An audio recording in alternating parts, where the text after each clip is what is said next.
Ita mga idol, iminungkahi ng isang kontraktor na magsasagawa ng dredging operation sa Limahong River Channels dyan po sa Lingayen at Agno River Channel sabay naman ng Labrador.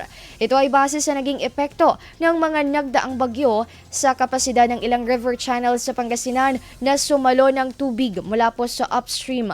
Dahil dito, nakatakdang magsagawa ng public scoping ang tanggapan kung saan ilalahad ang proposed actions, scope of term and work at malaman ng mga issue na maaring ibahagi ng mga residente at concerned agencies ukol po sa pagdadraga ng mga naturang kailugan.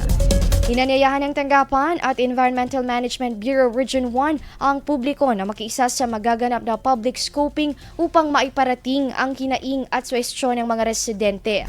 Gaganapin po ang public scoping sa Lingayen Civic Center sa darating yan na December 17. IFM News. IFM News. IFM.